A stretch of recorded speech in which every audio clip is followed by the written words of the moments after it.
Welcome to the NVIDIA Omniverse live stream, everybody. So happy to have you joining us today. As you can see, we have, again, an amazing panel of guests.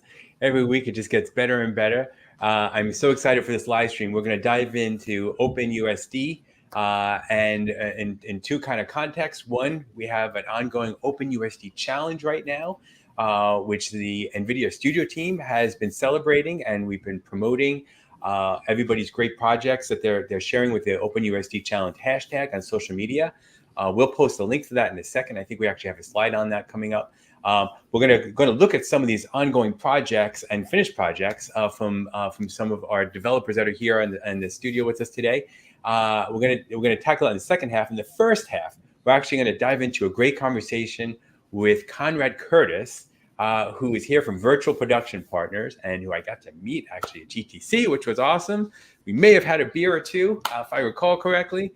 And we're going to dive into some of his work creating an amazing extension that really helps the filmmaking process, especially with categorizing and identifying all the needs. And again, leveraging OpenUSD. So before we kick things off and introduce everybody properly, we'll go through some quick announcements. First is that we have a new OpenUSD training lab available on demand. These are the labs that were presented at GTC. They are free, so there's no cost and a lot to gain. We're going to post a link for that in the chat. We highly encourage anyone who wants to get involved in USD development to check out the training labs. We're taught by some amazing instructors. That is available for you now, as well as all the other GTC sessions from just a few weeks ago. Actually, these are all now available, ungated, on demand through NVIDIA On Demand. So the sessions are simply easy to get to. You just have to kind of log in, and I don't think there's any requirements at this point. So let us know if you have any challenges getting to any of the session that you want to see. You can reach us on the Discord. We actually have a channel specifically for GTC, and you can get to our Discord server by going to nvidia.com/GTC. And then one other cool thing from GTC is that we have featured a great partner in Siemens, and we actually had Ian Fisher on a few weeks ago talking about Teamcenter X and OpenUSD.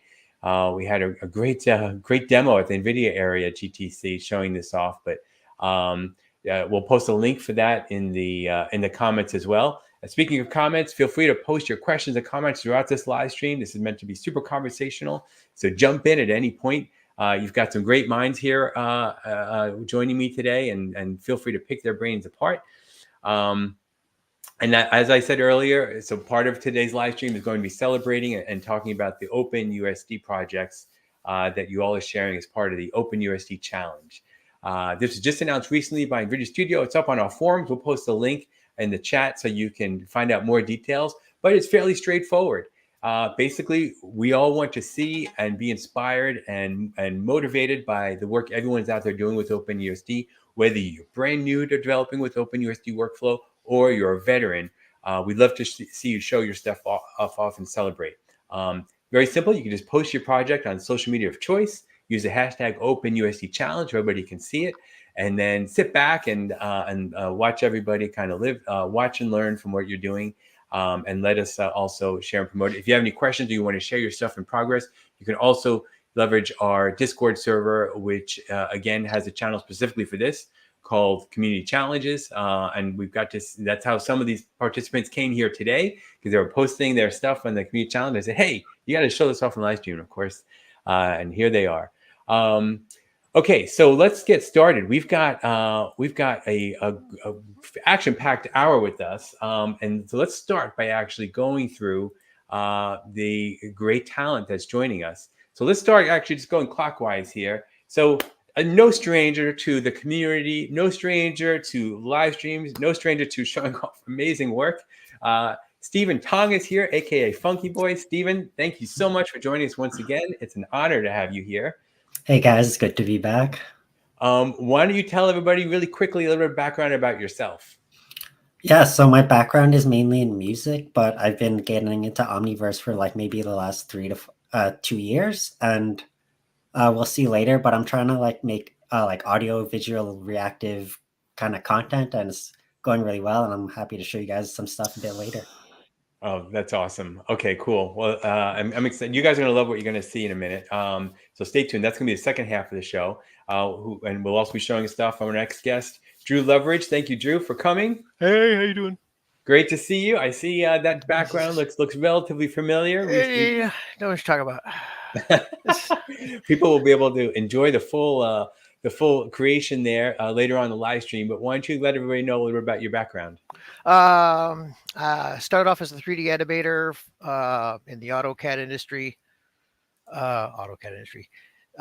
Then I went to programming, and now I'm kind of a hodgepodge of both. Mostly programming, but I dabble in the art.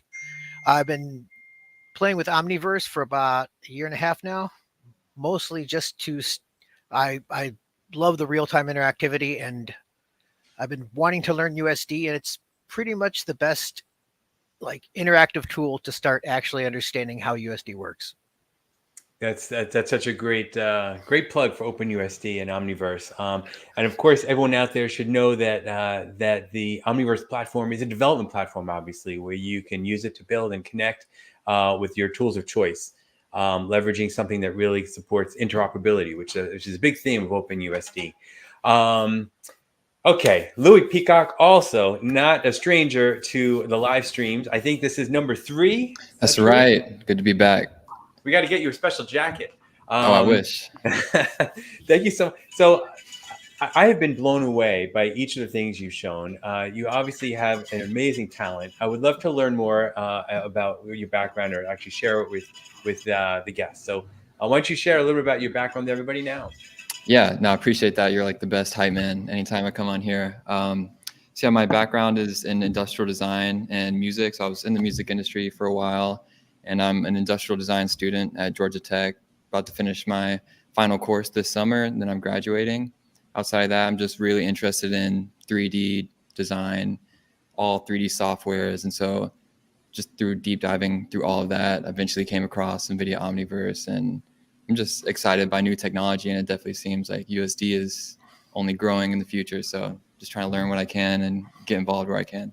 Yeah, I mean, I love so each of the people that are here. What is amazing is something you just said, is that you love to learn about new technology and explore. Each of you dived in very early on and seemed to tackle things very quickly. It was very inspiring, which is why I'm so glad you're here to show off your latest work. Louie, I have to ask you. So you're getting ready to graduate. What are you looking for next? What's the next life? Trying to get something, legit in the 3D industry or the design industry, either a industrial design role, a creative 3D role. All those things interest me. On the side, I'm also just always making music for fun. Even the project I'm creating today that I'm going to showcase, always trying to integrate that into my personal music projects. But yeah, I want to work in technology with some cutting edge company, just get in where I can. Awesome. All right. Everybody out there has heard it. So if you're looking for great talent, look no further. He's right here. Okay, last but not least, like I said earlier, I got to hang out with Conrad Curtis, who've been speaking before GTC as well. But Conrad, thank you so much. It was great to meet you in person and kind of and discuss like your work with your team. You are very busy doing some very innovative stuff, leveraging lots of cool technology. So why don't you let everybody know kind of what your background is and your current focus? For sure. Yeah. Thank you so much for having me. It was really GTC. I feel like I'm still recovering from GTC. There was so many crazy things that I got to see. My company is Virtual Production Partners. We come from a traditional filmmaking background. I'm an assistant director in the Directors Guild. So I spent my life sort of herding the cats of traditional filmmaking. And in 2020, we realized that the virtual production tools were really exciting, but the implementations of them on set were always felt just out of place for me. So we wanted to see if we could use these tools for prep and planning, which led us down a crazy rabbit hole that got us hooked up with Omniverse way too soon. And now my entire life has taken a turn for the technological future. So it's been pretty rad. I'm excited. Well, we're so glad that you did. It's really cool, and I'm really excited to show off what you've done in terms of creating this extension. I think what we're gonna do. So we had a little pre-show. I think I'm gonna make a last minute change of plans because I think this will work a little better. Because Conrad, I'm gonna work on your videos really quick right now, so that we can play them and they look cleaner in StreamYard. So I would like to ask, so Steven, would you like to go up first and then show off your awesome workflow and the work you've done, and then Conrad will have you go right after that, followed by Louie and Drew. Yeah, for sure. Okay. You just have to like cut me off at some point. Like, how much time should I go? Well, don't worry about that. We got time. I think I think there's a lot to learn from the work you're going to show off today. So should I keep it to like 5-10 minutes, maybe? Yeah. Ideally, that would be great. Let me Okay. see. So I see you're sharing your screen right now, but Yeah. it's showing the StreamYard. So there you go. We could go straight to there. There you go. So are we seeing this right now? We are. Yep, we're looking Okay. at that awesome cyclist. And Yeah, so that's one of the things I submitted for the OpenUSD challenge. And basically, I want to give a shout out to Discord user Unveil, who's been making a really cool extension which links Omniverse to this other program called Touch Designer. Yeah. And Touch Designer is mainly a program used to make like interactive art installations and audio visual things. But so basically, since January, I've been learning Touch Designer, and I've been playing around in USD Composer to kind of dev some scenes so that to see if it could work as an audio kind of visual thing. And what I submitted for the challenge were basically happy accidents. So in this one, all I'm doing is playing around with the flow extension, which basically simulates fire and smoke. But I was just learning how to use it, and I kind of went crazy. I just clicked on all the settings until I got to this. And it looks great as a still picture, but if I could show you it in motion, it just looks completely crazy. I've done a couple of those. It's like, well, that's not what I meant to make. And so that's one of the things I submitted. And another thing was like the day after the eclipse, I kind of got inspired to do this thingy. And so it looks really complicated, but it all happened in around 5 minutes. And I'm just really happy how it turned out. I was just on that eclipse vibe. And basically, it looks complicated, but the only thing that's going on here is I have a torus kind of being expanded by a thing in Touch Designer, and it's collapsing back in really fast. So we're looking at it from the top, and I put like a sphere light on the bottom, and that's basically the whole effect, plus some post-processing. So my whole, I've been really focused on real-time rendering these days as opposed to offline path tracing. And I feel like things have really gone really far with the new like ray reconstruction thing. And it's actually because I used to be like unable to use the real-time renderer, but now I'm just showing stuff on the screen. I'm just changing lights, and it just looks like it's path traced, but actually it's in real time. So it's kind of like this NVIDIA magic that came out like last fall. And I think it's really pushing how far we can go with real-time visualizations. Yeah, this is just another, and yeah, both of these shots right now are like with the real-time engine, which I find pretty impressive. Love it. I would love that for my background and my desktop. We'll get to this a bit later maybe, but this is another thing I did. And I just want to, so one of my first extensions I made was actually the Cornell box. And now we can revisit it with the new like ray reconstruction. So I just want to show you like 3 shots, right? Like this is okay, this is better. And this is a bit crazy, but it looks way better, I think. And what's actually interesting about this is the path trace engine right here. This is the iRay engine right here. And this is the real-time engine right here, if you can like click the good settings. So I just want to go through, like, let's just go through this really quickly. So I have Composer open. I have reset all the settings on my real-time engine. I can hit play. Everything's cool. I can change the lights. It looks okay, right? And then, but if you, I don't know if it's big enough right now, but if you go to this ray reconstruction thing, you just click it on, it looks a bit better. It looks like what path tracing would look like. But one of my favorite settings is you have to dig a bit deep, but if you go to indirect diffuse lighting, you can really bump up the intensity of it, which makes it kind of look more what I would call iRay-ish. So it ends up looking better. And you kind of like pump up the amount of bounces it can do. And you can really go crazy with it, which I suggest you don't. And it's kind of scene dependent. But like right now, if I played in real time and I changed the color of the walls, it looks really, really impressive. That's and so wild. there's minimal artifacts. So that's all I want to show in Composer. That's And great. yeah, Edmar, I suggest you invite Unveil sometime. I'm to a the big fan stream. already. I'm just waiting for him to accept my invitation. He's invited anytime. Is Unveiled, is the extension you're talking about the one where he plays music and stuff? And Yeah. oh my God, I wanted to use that. I couldn't figure out how. Okay.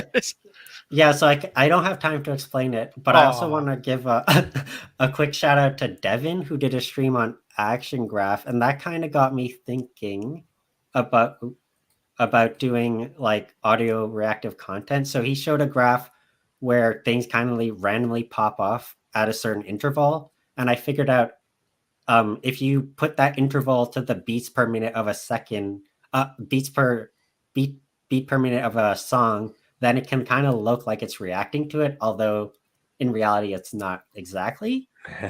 So shout out to Devin. I think I have a link for that if Amelia could find it. I posted in the private chat. And yeah, it's a really good tutorial, and it's like a live stream. And this is kind of one of the things I came up with. Again, I can't play the music because it's copyrighted, but I synced it to the beats per minute of the song. And it's creating this cool effect right here. That's awesome. I'm seeing the next Beat Saber right there. And so this is like Unveil's extension right here. And I'm also using a tutorial by Omnivore, forgetting his Dave Omnivore, right? He showed us how to like put stuff from the paint tool onto an object. And if you just change, sorry, it's hard to explain, but you basically put stuff on an object and then you can change the values of it and it makes things go crazy. But what I'm doing right now is I'm putting like the scale and the rotation of that object, and I'm putting it through, as you can see, like here, there's like audio going through, and I'm basically scaling it and changing it on how the audio goes. So I wish I could either like explain it to you a bit better or show the audio, but as you can see, it's like really nice, like real-time ray tracing, and it's like pumping to the beat. But yeah, Drew, I could maybe connect you on Discord and we could figure out how to get that extension working a bit better. Awesome. Well, the thing is, within my animation, I wanted like the lights to bump to the sound. That was, and I did not want to hand animate that. Yeah. So have you gotten Touch Designer yet? No, I have not. Okay. So the good news about that program is that it's free. So you can just jump right into it. And so in this example, it's kind of a work in progress. And sorry, there's no audio again. But on the right here, I have like my audio making software and a really popular synthesizer. Louie might know it as Serum. And then I'm putting that audio through Touch Designer. And then I'm changing, once I like hit a note, it changes the like shape of this Omniverse logo, which is pretty cool. And then yeah, just a quick shout out to like Deadmau5 and his visuals is like one of the first things I did just as a test. So is Touch Designer like taking the audio and just like taking the waveform and making like, the data off that, or using like MIDI data from like a keyboard? And it's kind you can or use I guess you can do either. Yeah, you can do either. And yeah, it's basically about like coming out with a formula about like how the audio is read, and then it like pumps out these numbers, and you kind of have to fiddle with the numbers until it's. So I guess you take that data and you can kind of apply it to whatever you want in Omniverse, exactly, like colors, movement, whatever. Exactly. And so, along with learning Touch Designer, I've been learning like kind of the more obscure extensions in Omniverse related to physics. So I've really been into this thing called force fields, which can make objects defy gravity and like coalesce them to a certain point. And here I'm combining Devin's action graph with the force field to like make things scale like at a certain interval. And it's a bit tricky, but you can then combine that to make that audio reactive. It's still something I'm learning on. I know And there's I like some just stuff in Touch Designer where you can take, you know, visuals that are created and make them even more insane, iterate off them. I wonder if there's even a way to go back from Omniverse back into Touch Designer. I think that's like something Unveil's been looking at, but I think his knowledge is just like way beyond mine yet. It's just like let him cook and see what he comes up with. But I think he's been trying to do that. I don't know what's the status of it. And here's some more force field demos. It's just really cool stuff that I've been doing on my spare time. And then another one, just like a little portal thing. So you can just get lost in like having fun with physics, which I find amazing. Man, this looks so cool. Steven, you are so experimentative with everything. It's awesome. And that's like, I know you mentioned some great tutorials, inspiration in the community, which is fantastic, but do you just dive in and just fool around with everything you can see, or are you actually like diving into the documentation when you're doing a lot of this experimentation? Yeah, so I mainly start with a tutorial. Like this one right here, actually these like little purple things, that's from just the fire preset of Flow, but just going into the settings and seeing what you can do. And so this one, there's like a beat playing and I'm like setting the intensity depending on how hard the beat is. But yeah, as you're asking, it's basically I start usually from like a tutorial, or I'm actively looking on Discord for like people like Unveil and like things like, are you doing cool stuff? Like, how did you do that? So I'm always looking on Discord. I'm always referencing just like basic Omniverse tutorials on how to make a fire. And once I made that fire, I see there's like, 100 settings you can do to that fire. So you just try every one of them. And that's what I can't even exactly control the color of the fire the way I want to. It just happened. I clicked one thing, is like debug the fire, and it just like made it purple. I was like, okay, that's cool.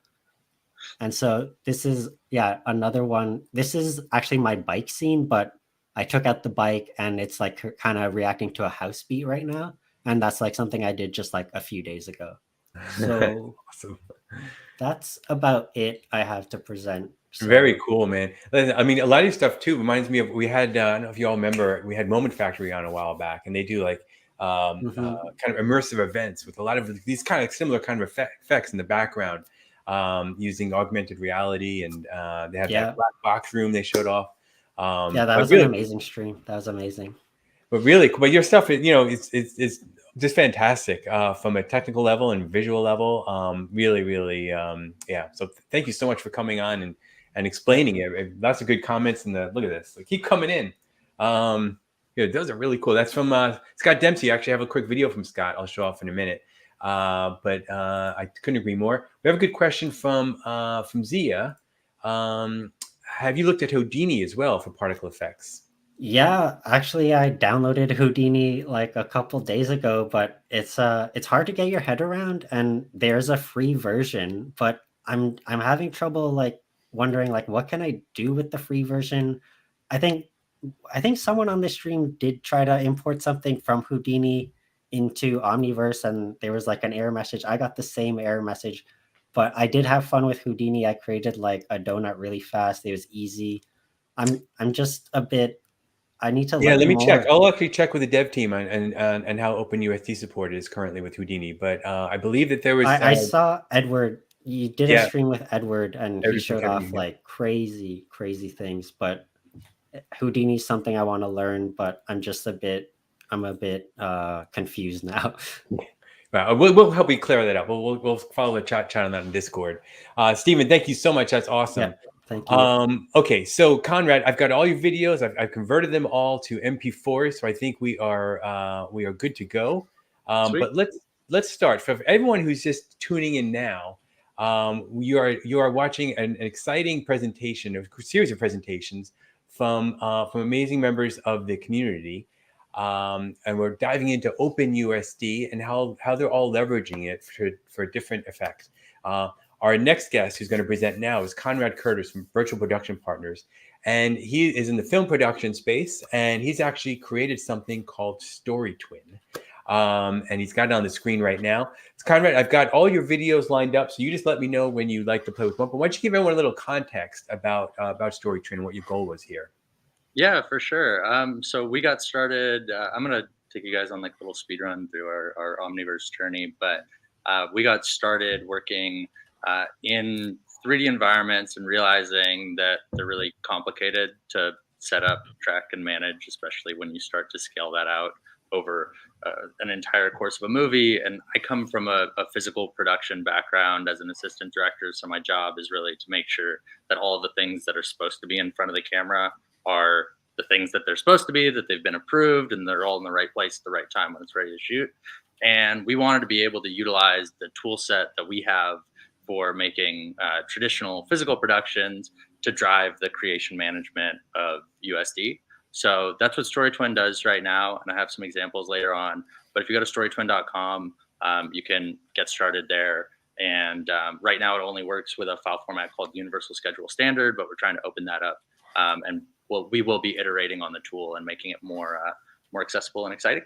But I'll start and get into it. So I first synced up with Omniverse through Lightcraft technology, which is like the OG camera tracking, compositing tool. They're 20 years old, and they've been doing virtual production for traditional television, films for a long time.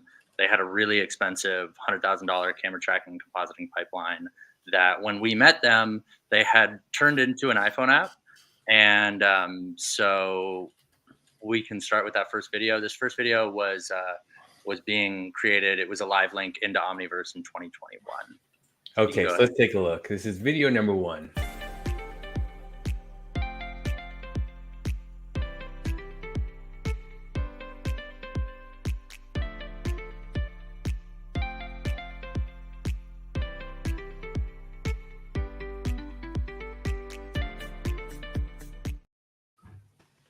That's wild. That's awesome. So that was 2021. So 4 years ago, 3 years ago. It was fragile. Omniverse was super fragile. But the craziest part about that is that the Omniverse was being run on a box in Cambridge, Massachusetts, all the way over here.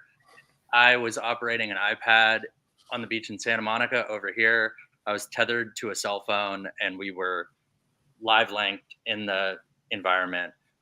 There was a little bit of latency, and that little bit of latency, which probably was like you're sending this through space on a cell phone, but that was enough for us to shift everything over to USDZ, and the Omniverse Blender integration there was like incredible. I mean, the Lightcraft team is amazing, but what they were doing so early on in Omniverse, I don't know if it contributed to the Blender edition of Omniverse being juiced up, but it was really, really awesome to get into that USDZ flow. If you don't know about USDZ, it's the native file format for Apple's ARKit. So if you make a USDZ file, you can open it up in any iOS device and it will run automatically. You kind of have to limit the textures, but it does make a big difference. So that was V1. And then we started getting into digital twins because I started learning more about Omniverse and NVIDIA, and I was like, oh God, these digital twins are awesome. Everybody else is doing amazing stuff with them. Why are we stuck so far in the past? And this, at the last keynote, Jensen said this that like really blew my mind, but like they really do help companies build complicated things perfectly the first time. So in 2022, one of our partners was producing a movie that was being shot on location in Mexico, and we wanted to create a digital twin to help them prepare for their movie. So I can share that second clip right now and see. All right, let's go. So everybody's dead. How about we start at the beginning?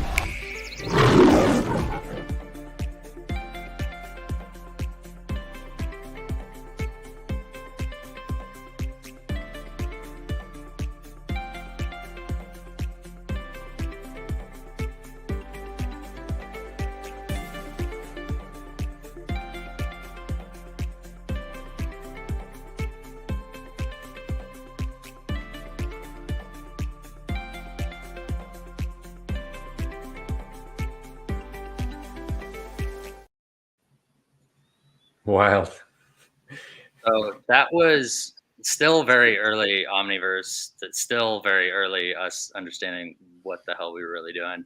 But the assignment was to turn this location into a LiDAR scan. So we did a 390 point LiDAR scan that we actually were able to rebuild in Blender. Everything that you saw in that last clip was all done in Blender. And there's a tool called Point Cloud Visualizer that was able to run like 10 gigs of point clouds at once inside of My Blender gosh. on a Mac laptop, which would like melt down anything. And for some reason, it was happy with that. But Lightcraft as a tool was still really, really early. So we didn't get to flex that as much as we wanted to. But we did get to use this tool called Bubbles, which we ended up working for Boom for about a year. But there was a live stream that Timber from Bubbles was on pretty recently. But we used it's a DIY digital twin tool that has like this really interesting scaling and measurement feature. So we actually use like table lamps to figure out how long it would take us to do our scan. We just did like a really quick iteration. We knew it would take this many scans, and the scans had this range. And once we started working with Bubbles, we were able to help them build their tool out. They're got featured as a next big thing in tech company, and we told them that they had, if they wanted to be serious, they had to be able to send to Omniverse. So they actually built into their tool for people who are creating spaces. You can design out really quick prototypes and then push it out to Omniverse. So that's free. You can check it out today. But that took us into when we left Boom, we started to get like more interested in how we could push these tools when we started running all the way through the pipeline together. And this was around when we started working on Storytwin. We didn't really know what it was. It was super early, but this was our first little attempt at dipping our toes into digital twins plus generative AI wrapped around something that helped us put it all together. So we can play the third clip. All right, here we go.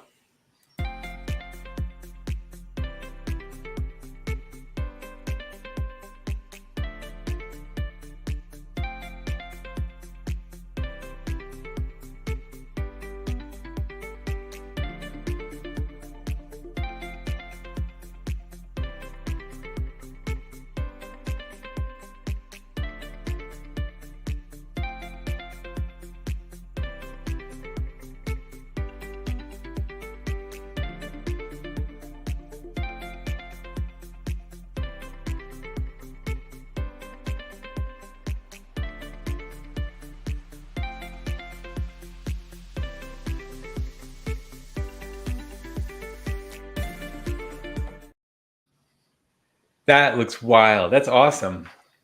Thanks. Yeah. That was we were starting in ThinkCrew, which is the guy who made ThinkCrew is actually the guy who made this universal schedule standard, which is there's a big problem, which in the 3D side, like interoperability is obviously a really, really big problem.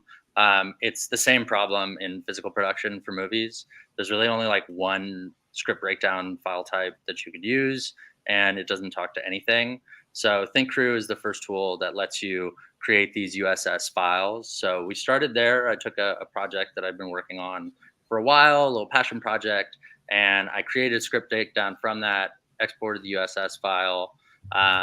And this is like the first little plug at what Storytwin does. But basically, you set up projects as collections of breakdowns, categories, and elements. The elements are like the asset level. The categories for us are usually like who's responsible for those assets, and the breakdowns usually are scenes. But Storytwin lets you take that, use that, generates the USD structure. This was the first attempt, so I got a lot of feedback. It was very flat. We weren't using any references. It was really, really, really the most boring implementation of USD, but it's gotten a lot more interesting since then. But one of my favorite parts about Omniverse is just like the flexibility of the asset browser and the asset store. So we were able to load that USD breakdown, and then I have a digital twin of our stage. So I used the digital twin of our stage, dropped that in, grabbed a vehicle from the asset library. I knew I needed a delivery vehicle, so I found a Sketchfab asset. And I was able to pull some materials and kind of kit bash this thing from like all of these different places really, really quickly. I then took a frame that I rendered. I took it over to Run Diffusion, which is it's basically an online container to be able to run all kinds of image generation tools. This was in Automatic 1111. And I just really quickly cranked through a bunch of different versions of like, what could this set possibly look like? Knowing that it was a prototype and just something to give me reference. But since it's spatially accurate to where we were actually making this, we were able to go in Blender, which I got to give like huge shout out to Aaron Shapiro, who is my 3D artist genius, visual lead, Gen AI wrangler, super awesome dude. He did not make this. I made this in Blender. I am not a technical 3D artist, but I did my best, and it was cool to be able to have something that was just like close and rough, and I could just, you know, get lost and iterate in, and then we shipped that over to a USDZ file where we could find the shots, figure out exactly what we were trying to do, and then end up with a final sequence. And because Lightcraft is able to like give you positional information of where the camera is in space, put your subject in the right spot, we were able to run that as a batch inside of Run Diffusion. And because Run Diffusion is like a really cool, it's almost like an arcade for Gen AI. Like it tells you when your session's about to end, and then you just add more money and add more money, and a lot of money. But you can also spin up like these really, really, really big pieces of hardware really easily.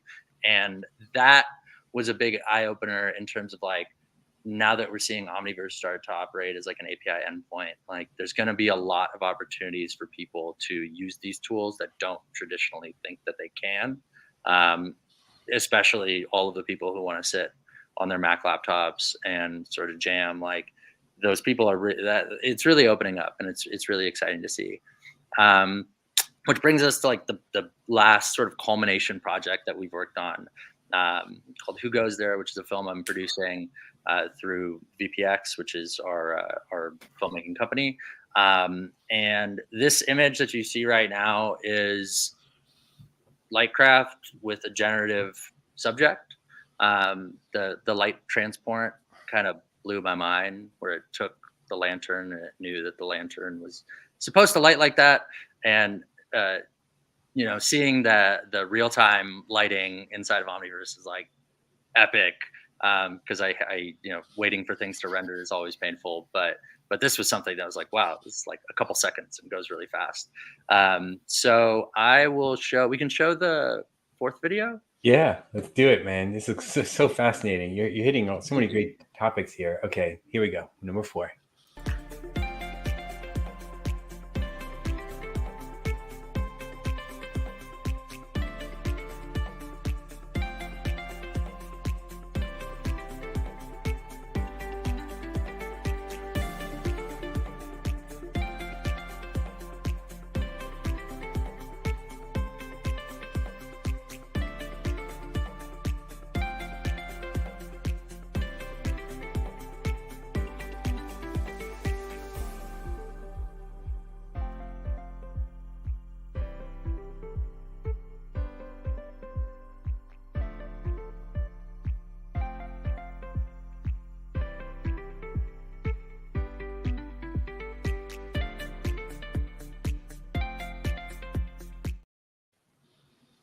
Amazing work. Thanks. Wild. Yeah, like this was like the first time we started really be able to round trip in a creative understanding, where we like, our destination is a physical production, but these tools are so helpful to help you get there fast. And because we know what our stage is, and because we know where to find these assets, and because the structure of all of these files are much more controlled, it lets us have access to artists in more efficient amounts of time, one would hope, to get things done. So this project, we actually started prototyping with a Unreal Marketplace asset, which was like $18. We used that to build a set that would fit inside of our stage. And then we were doing kind of blocking design inside the USDZ files. We were able to refine exactly what we were going to build on the stage. I deeply regret building a World War I trench inside of any building anywhere. I would not recommend it. It is very dirty, and everybody's still mad, but it's okay. It was for a good cause. So we built this set out of just stuff we had lying around, and this stage is no bigger than like a 2-car garage. So it was really cool to see how that moved and got us to an actual production that we're hoping as we move forward, like we're able to do more simulations. We're talking to lighting manufacturers. We're talking to folks who are actually have 3D scanning services. Some of them who've been on the live streams before. So we're really trying to say, like, if you do more in this prototyping phase, you'll be more efficient when you're actually spending your money on the day. And the movie that we made, you know, we think looks pretty good for the resources and the one day that we got to shoot. But we're also seeing this opportunity as an asset acquisition day. Like, these physical production days are now times where we're going in and we're scanning every single prop, and we're scanning every single character, and we're scanning, like, we've gone from like, let's scan the big location that we're going to spend the entire movie at, to let's make the movie to scan all the stuff and get that back into these digital twins. But yeah, that brought us to Storytwin, which is, again, it's free, it's available. You have to have a USS file, which you can get from ThinkCrew at thinkcrew.com. But if it's something that we made for physical production, but in talking to a lot of artists that work on games or work on like any narrative driven simulation, even people who are doing advertising or simulations for like the industrial metaverse, being able to kind of say, these are my characters and this is the set and these are the environments. Like, at least when you open up a file, it's all structured in a way that makes sense. References exist, and it makes it a little bit easier for people to get started. Look at this comment that just came in. I agree, Inner Trail. No, you honestly, you really you've hit so many important different points in this presentation and your work. Everything from digital twins and the importance of interoperability, leveraging point clouds, OpenUSD, great tools like Blender, and my favorite is the accessibility portion of it, where a few years ago this simply just would not have been possible. The barrier was just too high for creators, developers, filmmakers to be able to do the kind of work you're showing off today, each of you actually.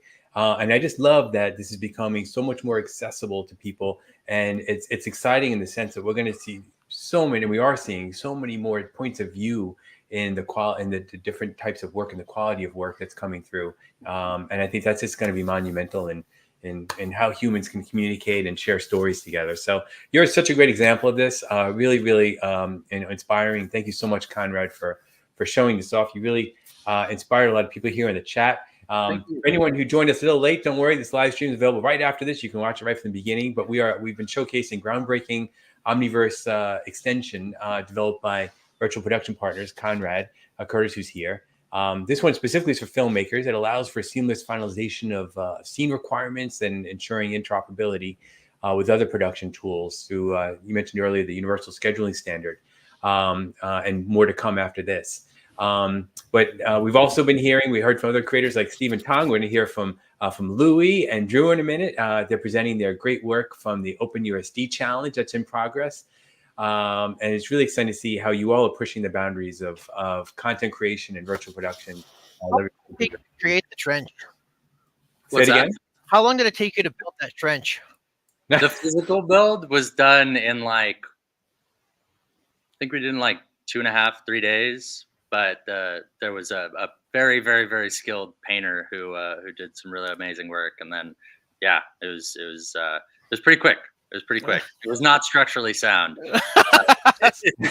which led to some issues. But yeah, it was with stuff that was laying around, which I think was the big deal. That's cool. It looked great. Thank you. But yeah, being able to put that in there. I'm sure it was a pain in the neck to clean up, but I'm sure it was well worth it. We actually, we have a few questions and comments that came through. I think most of them were covered as you were speaking, but one that really caught my eye, and I'll put it up here. This is from Kurt. And this is for you, Conrad, of course. What is your vision related to persistent interoperable assets? Yeah, how do you feel? Yeah, I think that, USD is ideally the future of that, not only because you're carrying that asset in all of its glory, but it's also like we're finding it as a really interesting way to, because of the payload and reference architecture, you're able to point to things that might contain or be related to other things. So like being able to use these assets to train generative models based on, using Omniverse Replicator, or being able to have something that is, a central hub for all of these creative tools, are things that we're hoping that Storytwin becomes, that it really is that like destination that helps with a narrative asset management.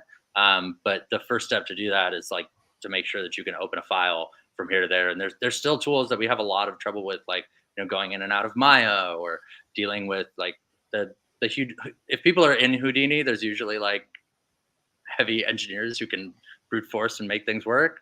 But, making these things easy enough so that it really becomes like a point of handoff where you can say, hey, I need to animate this character. Can I give this to you for a day and you do work on it and get it back to me? Right now, I just feel like you have to spend so much time of that, like optimizing an asset or making sure that all of your boxes are checked right. And if we can have USD be a persistent asset that just works everywhere, I think we'll see an explosion of creativity, because people just will be able to spend their time better. That's fantastic. That's awesome. I couldn't agree more. Speaking of fantastic and awesome, Louie, you have prepared a pretty cool, I don't want to give it away, but a pretty cool character. Let me see. How would you like to introduce this fella to everybody? Yeah, if you just want to play both those clips back to back, I'll just talk over them. And then after that, I'll share my screen and kind of maybe dive into the project a little more. Okay, so you want to start with the front one, the Zoom one first? Yeah. Okay, start Yeah, here. feel free just to go straight into the second one after that. Okay, here we go. Here's the one of two clips, and you all are gonna love this. Check this out. It's great work from Louie Peacock. Hey, thanks. Yeah, so I'll just discuss the project a little bit and kind of what spurred the inspiration to start this. There we go. Yeah, so if you were a viewer at the GTC that recently happened a couple of months ago, they unveiled this Project Groot, which is like this robotics initiative, I guess, at NVIDIA. They're making these humanoid robots. And there's this moment during GTC, where these two robots walked out on stage, and the massive LED screen had these like life-size robots standing next to Jensen. It was just, I think you could know nothing about NVIDIA, nothing about Omniverse, and watch that and just be like touched by that moment. It was kind of profound. I was moved by it. And after that, I was like, all right, I need to make a robot just for fun. The inspiration was strong after that. And I feel like you nailed it. I totally agree with you. That was such an awesome moment from the keynote. And I think Jensen was on 60 Minutes the other night, and they played that clip that you were just referencing. It's really hard to nail that those kind of character, right, and give those kind of feelings to these these metal devices, these robots. And those were examples from Disney that were on the stage. I feel like you also nailed it, which is amazing to me, because I feel like it's a very hard thing to pull off.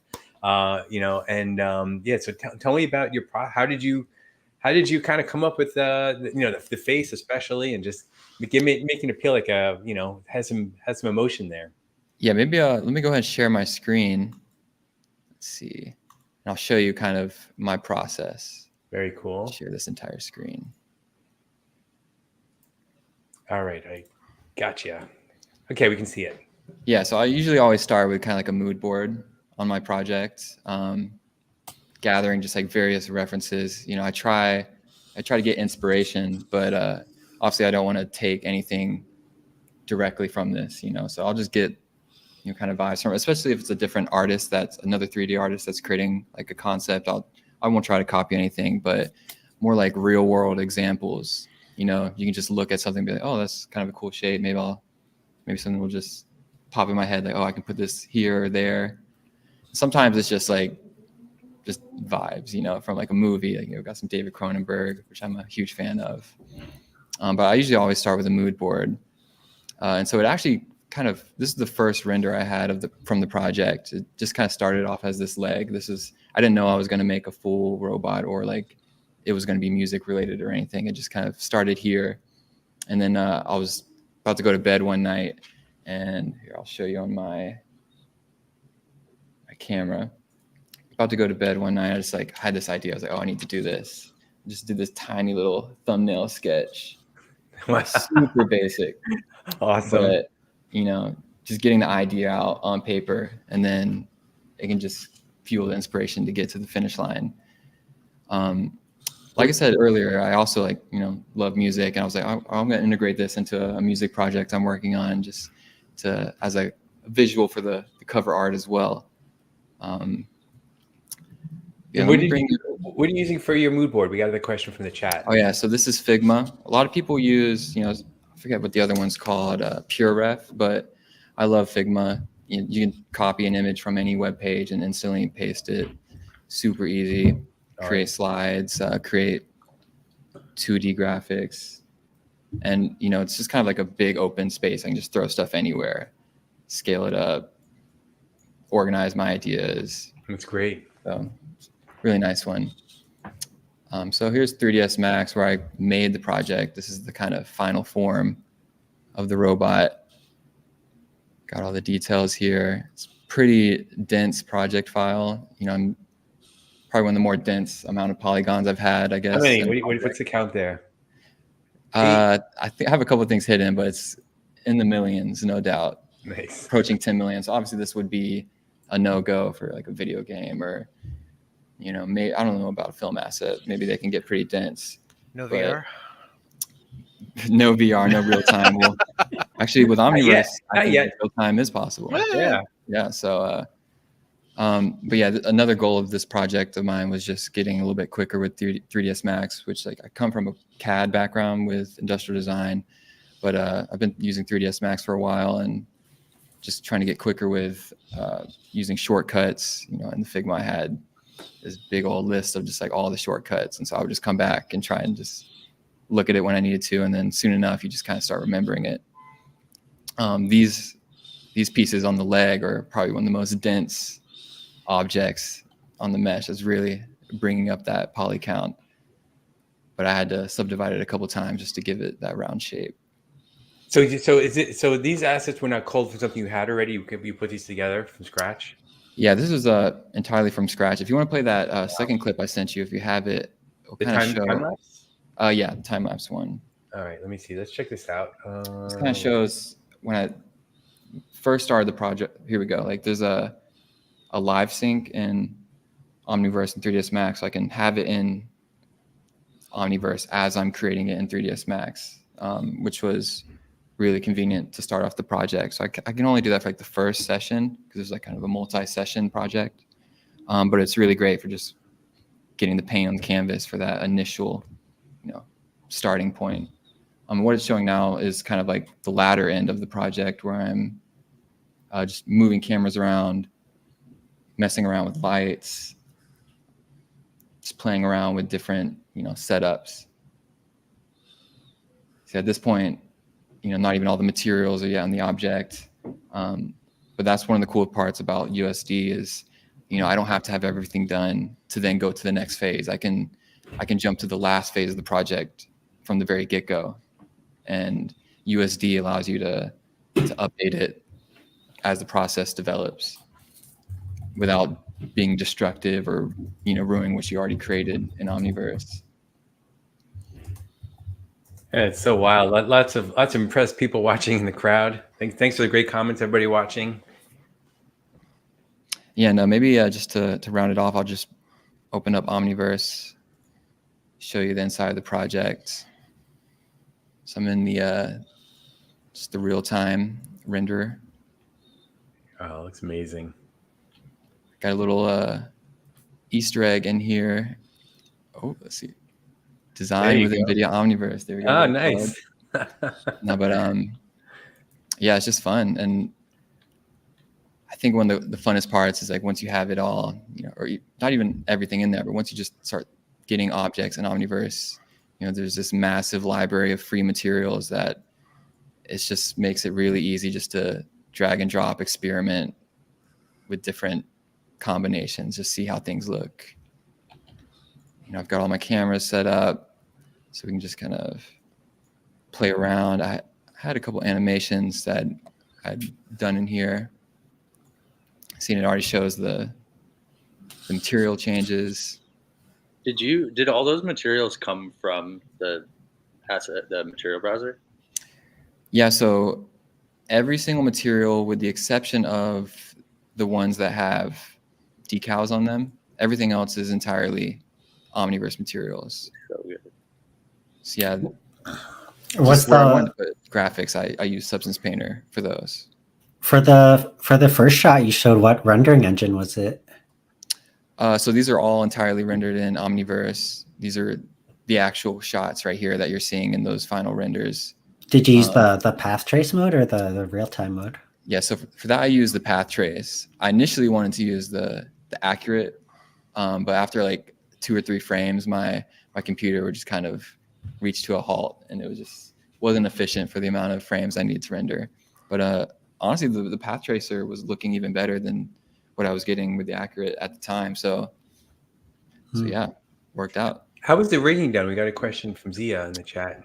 So the rigging was done in 3ds Max as well, and that's kind of like a newer territory for me. I don't have as much rigging experience, but I was able to just create it in 3ds Max and just simply like re-export the same USD file, and without having to do anything else, it was automatically boom in Omniverse with all my presets, all my materials, all the lighting set up, which was really convenient. Amazing. Really fantastic, Louie. It is, look, we got another 3ds Max fan in the crowd.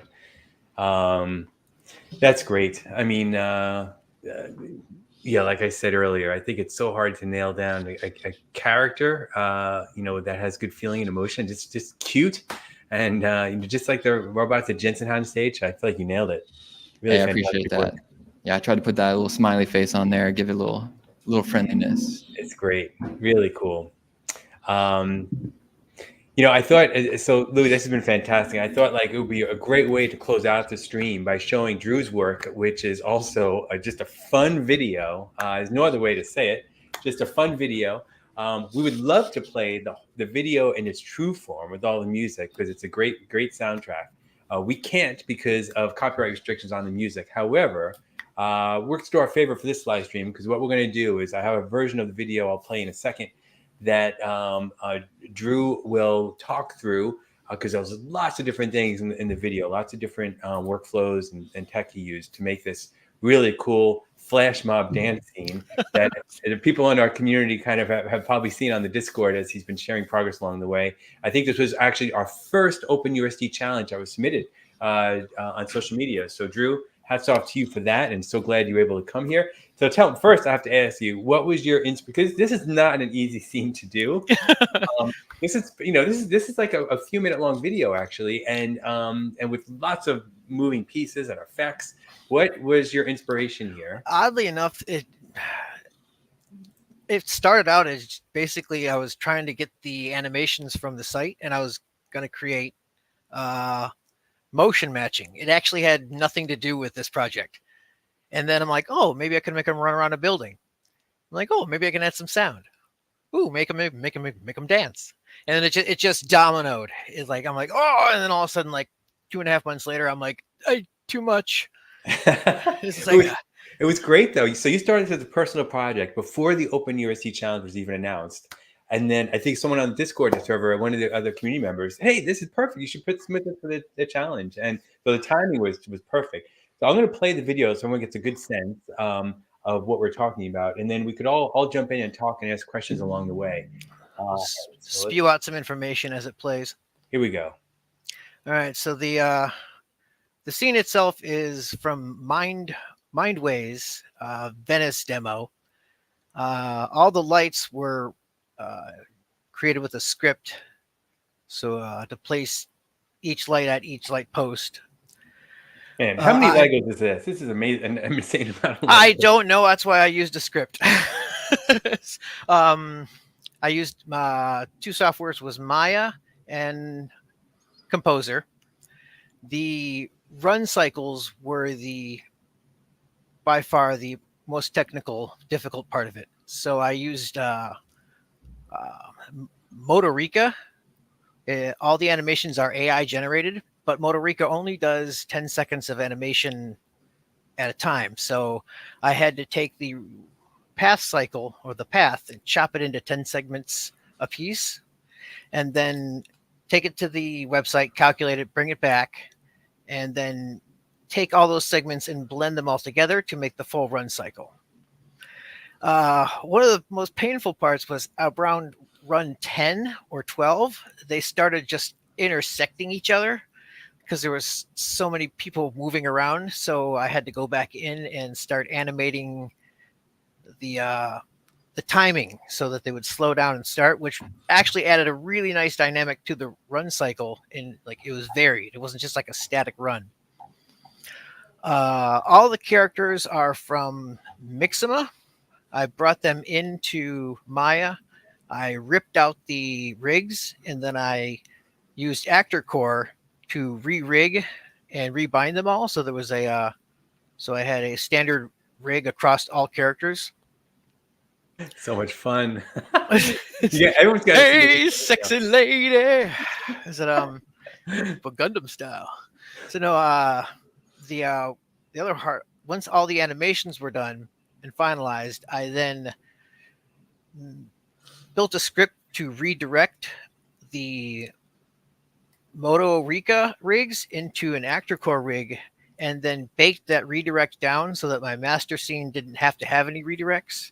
It was just a 1-to-1 ratio. The explosion of the pillars you see in a minute were done with blast destruction, although the actual dynamics of them blowing up were not done with blast destruction. I used blast destruction to chop apart the pieces, so to chunkify each pillar. I then brought those pillars back into Maya and flattened the hierarchy, re-exported them as USDs, and then added forces, dynamic forces, and then used an action event. Is it action script to initiate the dynamics at the proper frame.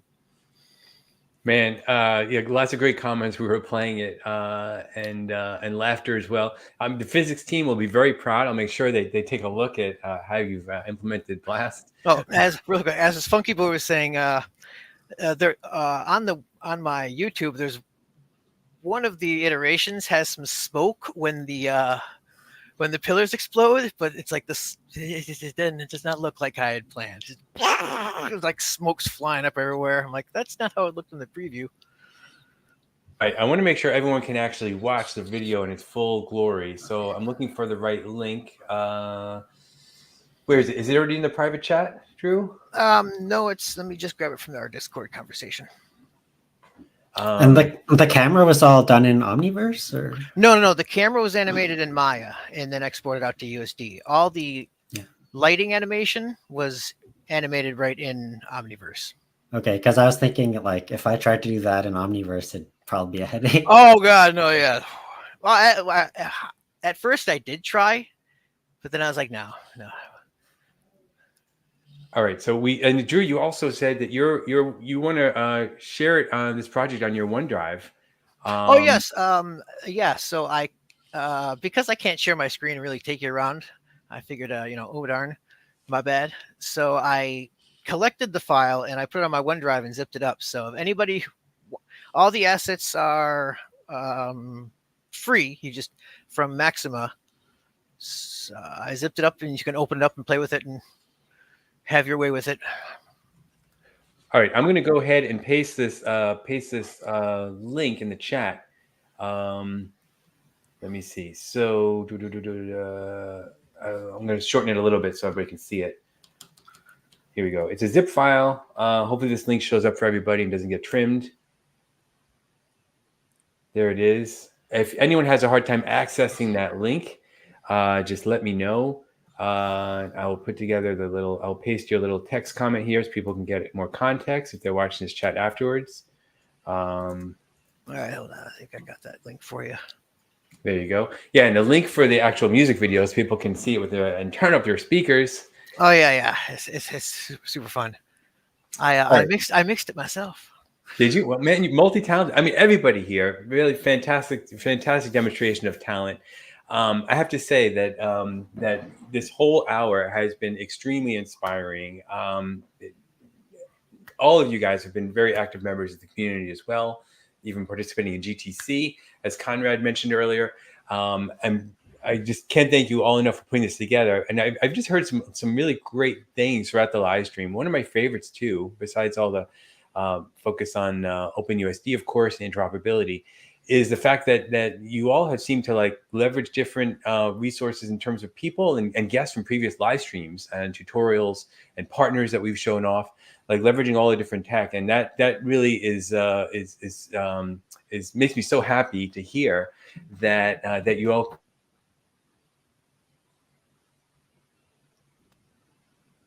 that you're all connecting with different partners and users in the community and developers to further your work and expand and do bigger and better things. Just amazing, very inspiring. Okay, I think there's the truth. So a big thank you to, of course, to the producer of the live stream, Amelia, who works tirelessly behind the scenes. We're working very hard now on the schedule for the upcoming live streams. You guys are going to be very excited. More news on that soon. But she has just posted the link to the music video in its glory from Drew.